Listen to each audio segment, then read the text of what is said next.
आज रेडॉक्स प्रक्रिया के प्रकार की। तो redox types of redox reaction, इसमें पहला प्रकार है विस्थापन प्रक्रिया। रेडॉक्स प्रक्रिया के प्रकार की चर्चा करेंगे, उसमें पहला प्रकार है विस्थापन प्रक्रिया। हाँ, कक्षा में थोड़ा सा विस्थापन प्रक्रिया दो प्रकार की होती है, एक होता है एकल विस्थापन, दूसरा होता है द्वि विस्थापन। सबसे पहली बात करेंगे एकल विस्थापन। एकल विस्थापन तो होगा क्या? एकल विस्थापन में जैसे मैंने ले लिया ZN प्लस CuSO4 विदाउट बनेगा ZnSO4 प्लस Cu। सबको पता है ZN की सक्रियता Cu से ज्यादा है, तो ZN जो है Cu को उसके स्थान से विस्थापित कर देगा, CuSO4 में से Cu को विस्थापित कर देगा, बनेगा ZnSO4 प्लस Cu बनेगा। यहाँ पे ZN की ऑक्सीकरण संख्या है 0, इसी परमाणु की ऑक्सीकरण संख्या कितनी होती है? 0 होती है। Cu की बात करें तो SO4 के ऊपर होता है 2 माइनस, SO4 डबल माइनस को सल्फेट आयन कहते हैं, तो यहाँ पे Cu के ऊपर कितना प्लस होगा? 2। फिर बना क्या ZnSO4, तो SO4 के ऊपर होगा 2 माइनस, तो ZN के ऊपर हो गया डबल प्लस, Cu परमाणु है तो परमाणु की ऑक्सीकरण होगा 0। हमने देखा क्या कि ZN 0 से कितना हो रहा है? ZN 0 से 2 प्लस हो रहा है, मतलब ZN की ऑक्सीकरण संख्या बढ़ रही है। अगर ZN की ऑक्सीकरण संख्या बढ़ रही है तो ZN का ऑक्सीकरण, जबकि CuSO4 की चर्चा करें तो CuSO4 में Cu जो है प्लस 2 से 0 हो रहा है। अगर Cu प्लस 2 से 0 हो रहा है मतलब Cu की ऑक्सीकरण संख्या घट रही है। अगर Cu की ऑक्सीकरण संख्या घट रही है तो Cu का क्या हो रहा है? अपचयन हो रहा है। तो जो विस्थापन क्रिया होती है, विस्थापन क्रिया में अगर बात करें एकल विस्थापन की, तो एकल विस्थापन क्रिया रेडॉक्स क्रिया का उदाहरण होती है, क्योंकि रेडॉक्स क्रिया ऐसी क्रिया जिसमें एक पदार्थ का ऑक्सीकरण होता है, जैसे ZN का ऑक्सीकरण हो रहा है, दूसरे पदार्थ का अपचयन होता है, CuSO4 में Cu का अपचयन होता है, तो ये क्रिया रेडॉक्स क्रिया का उदाहरण होती है। अगर हम बात करें द्वि विस्थापन क्रिया की, जिसे तो हो गया एकल विस्थापन, तमाम एग्जांपल है जो कि आप जानते हैं, तो अब इतना याद रखिए कि विस्थापन क्रिया में एकल विस्थापन क्रिया जो है वो रेडॉक्स क्रिया का उदाहरण होती है। अब बात करें अगर द्वि विस्थापन की, द्वि विस्थापन क्रिया की, जैसे लिखा जो है HCl एक्वस प्लस क्रिया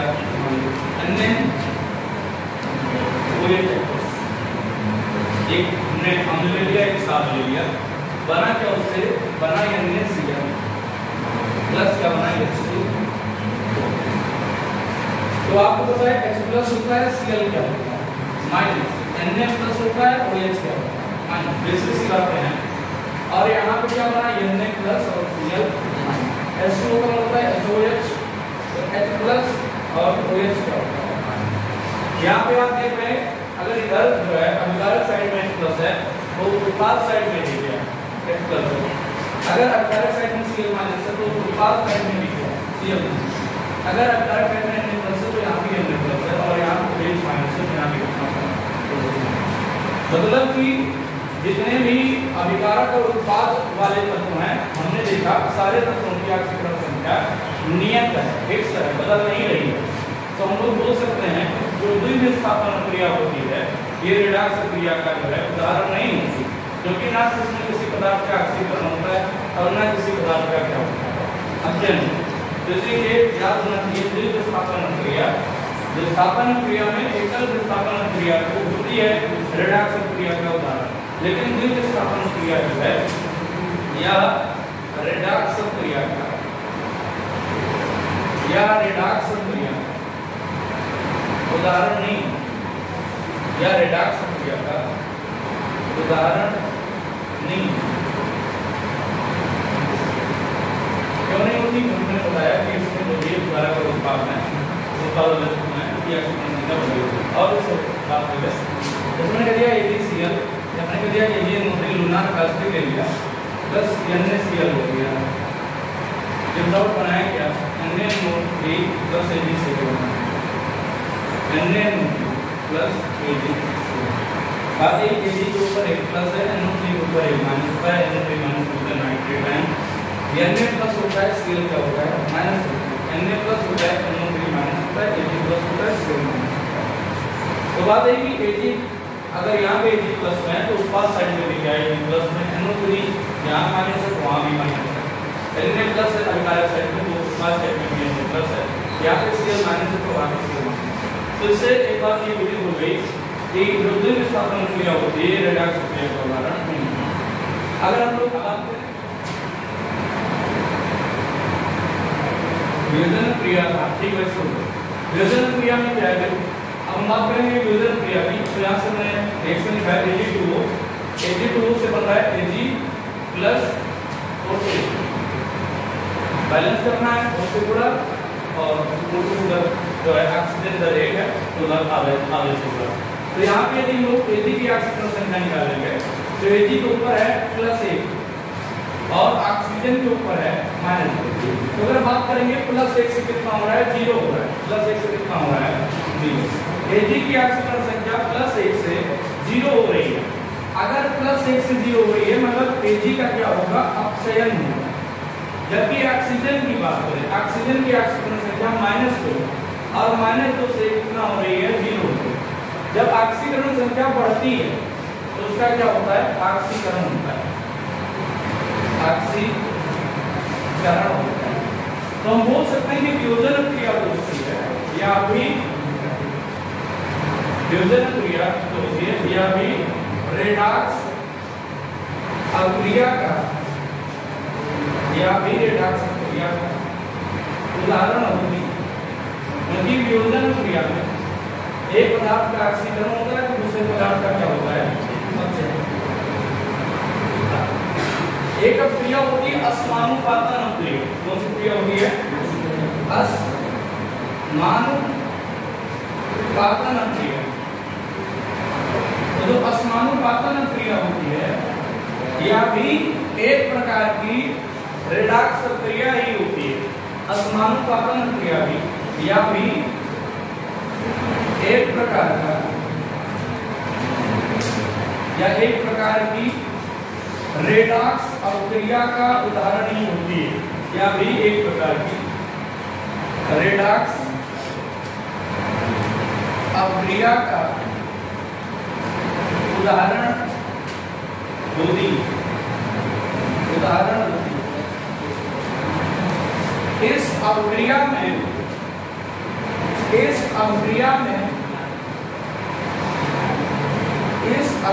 में जिस पदार्थ का ऑक्सीकरण होता है इस अक्रिया में जिस पदार्थ का ऑक्सीकरण होता है जिस पदार्थ का ऑक्सीकरण होता है उसी पदार्थ का अपचयन होता है।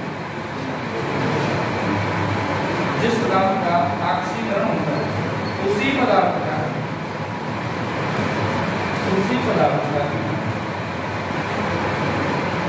अपचयन होता है। अगर आपसे पूछे असमानुपातन क्रिया क्या होती है ऐसी क्रिया जिसमें जिस पदार्थ का ऑक्सीकरण होता है उसी पदार्थ का क्या होता है अपचयन होता है। ऐसी क्रिया को हम लोग क्या बोलते हैं असमानुपातन। ये भी एक प्रकार की क्या होती है जो है रेडॉक्स क्रिया। उदाहरण के लिए क्या करें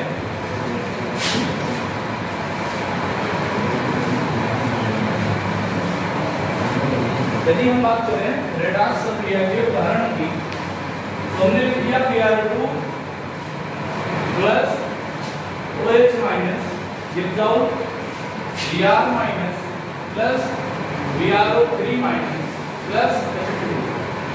बात है उस समय हम क्रिया को संतुलित नहीं कर रहे हैं सिर्फ हम आपको ये बताना चाहते हैं कि असमानुपातन क्रिया क्या होती है। आगे बढ़ेंगे क्रिया की वजह से संतुलित करेंगे। तो यहाँ पे Br2 की ऑक्सीजन संख्या 0 है यहाँ पे Br के ऊपर 1 माइनस है। तो बात है ऑक्सीकरण संख्या 0 से कितना माइनस हो रही है Br2 में जो Br की ऑक्सीकरण संख्या है वो 0 से -1 हो रही है। तो कहीं ना कहीं इसका क्या होने वाला है अपचयन होने वाला है।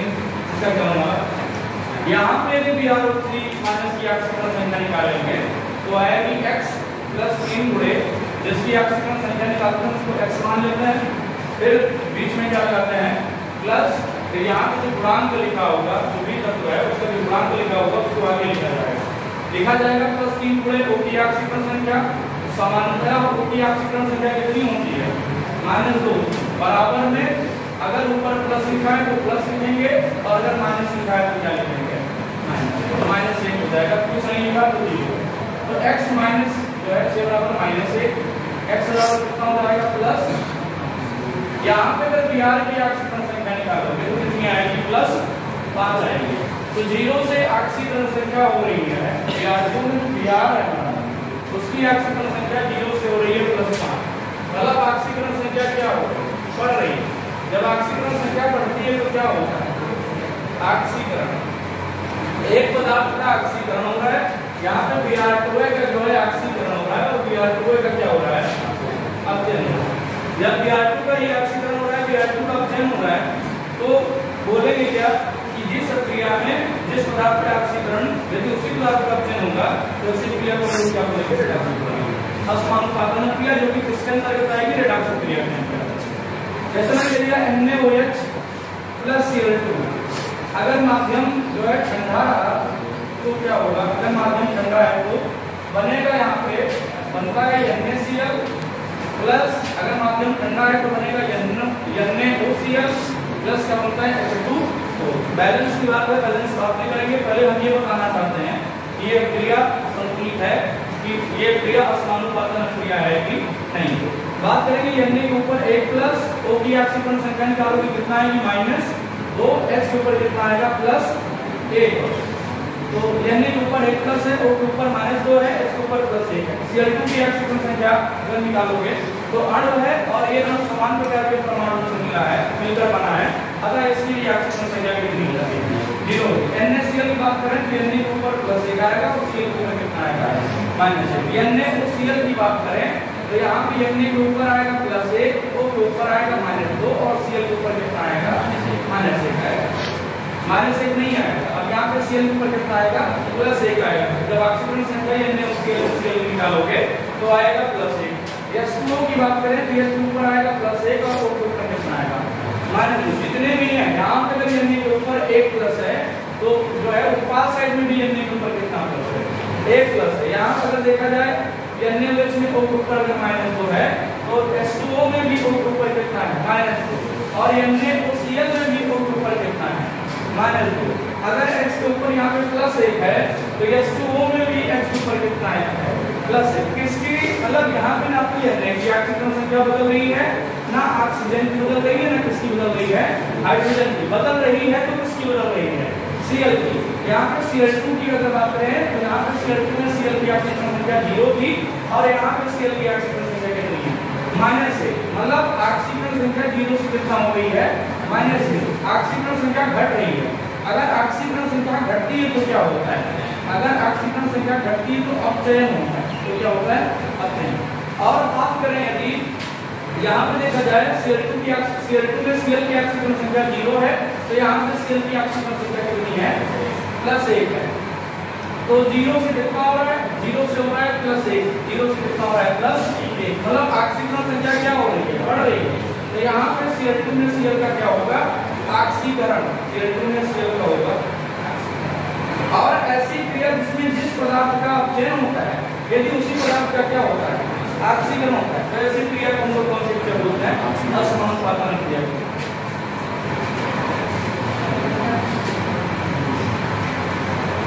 हम लोग बात करेंगे ऑक्सीकरण संख्या ज्ञात करना, ये ऑक्सीकरण संख्या कैसे निकालेंगे, इसी जो है यौगिक किसी तत्व की ऑक्सीकरण संख्या कैसे ज्ञात करेंगे। उससे पहले कुछ बात है, जैसे पहले वर्ग का अगर कोई तत्व आ जाए उससे आ जाए लीना की सबसे पर्याप्त तो रेडियो की वैल्यू की बात नहीं करेंगे।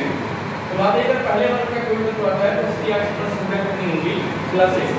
दूसरा जब बेटा मांगेगा बस बेटा मांगेगा ही आएगा ज्यादातर, तो इसकी ऑक्सीकरण संख्या कितनी होगी कहीं नहीं दिखाई पड़ता। फिर अगर दिखाई पड़ जाए तो है बैगन और मतलब बोरान और एल्यूमिनियम अगर दिखाई पड़ता है तो इसकी ऑक्सीकरण संख्या कितनी आएगी +1। अगर बात करें कार्बन की तो इसकी ऑक्सीकरण संख्या जनरली +4 भी आती है -4 भी आती है। तो और बात करें क्लोरीन, अगर आ जाए कहीं क्लोरीन आ जाए ब्रोमीन आ जाए और क्या आ जाए आयोडीन, तो इसकी ऑक्सीजन संख्या कितनी प्रयोग करेंगे माइनस। अगर ऑक्सीजन आ जाए सल्फर आ जाए तो इसकी ऑक्सीजन संख्या क्या प्रयोग करेंगे माइनस। अगर नाइट्रोजन आ जाए ज्यादातर के समय तो नाइट्रोजन की ऑक्सीजन संख्या कितनी कैलकुलेट करेंगे -2। ये थोड़ी मोटी बात है जिसको याद रखना है। अब बात कर रहे हैं ऑक्सीजन की। अगर बात करें ऑक्सीजन की तो ऑक्सीजन 3 प्रकार की ऑक्सीजन संख्या दिखाता है।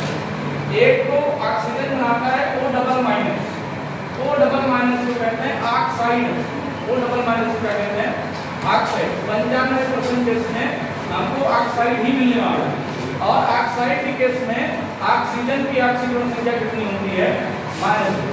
दूसरा क्या बनाता है पराक्साइड। पराक्साइड क्या होता है O2 डबल माइनस, जब भी कहीं आ जाए O2 डबल माइनस तो इसको बोलते हैं पराक्साइड।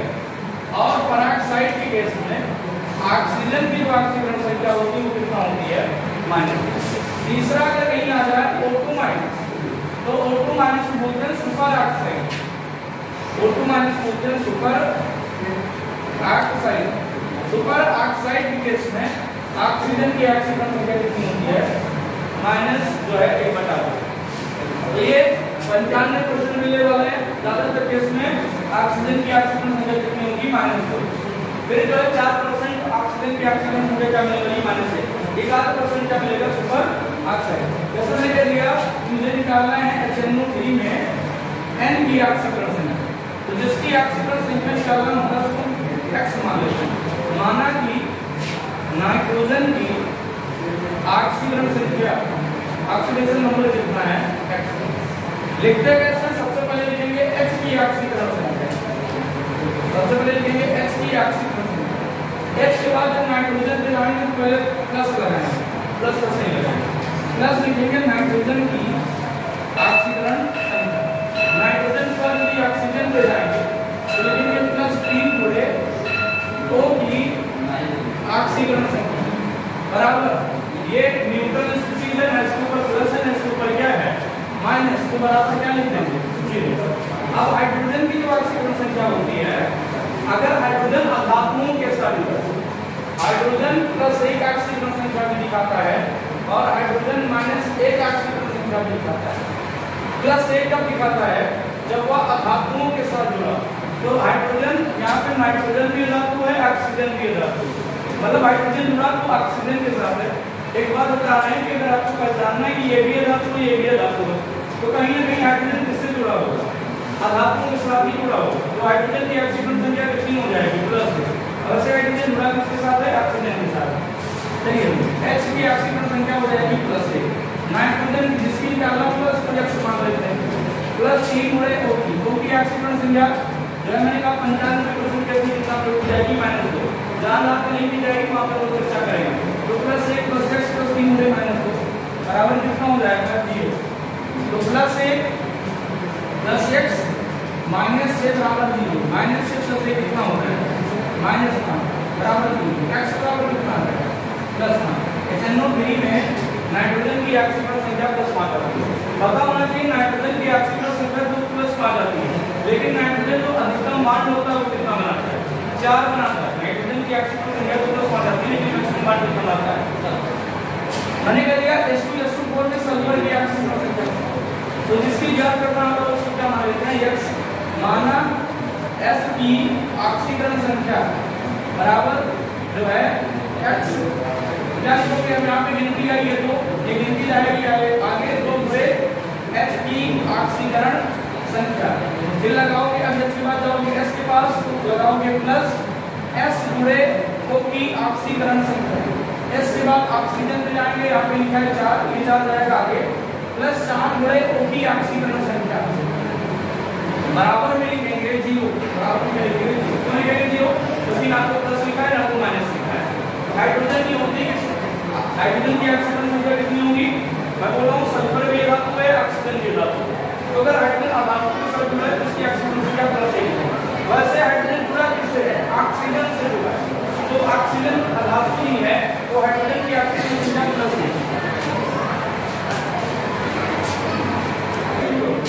+1 2 गुणे +1 प्लस सल्फर की ऑक्सीजन पे ऑक्सीजन की -2 बराबर हो जाएगा 0। अभी हो जाएगा -8 प्लस 2 माइनस से बराबर 0 प्लस जो है 0 के हो जाएगा तो x बराबर कितना आ जाएगा प्लस से आ जाएगा। सल्फर की अधिकतम ऑक्सीजन संख्या कितनी होती है 6 होती है। जिस तत्व की जितनी अधिकतम ऑक्सीजन संख्या होती है उस तत्व को उतना ही बांड बनाता है। बशर्ते ये बात नाइट्रोजन के लिए सही नहीं है। नाइट्रोजन की अधिकतम ऑक्सीजन संख्या प्लस 5 होती है लेकिन ऑक्सीजन बांड कितना होता है 4 होता है। शेष बात हम कल करेंगे।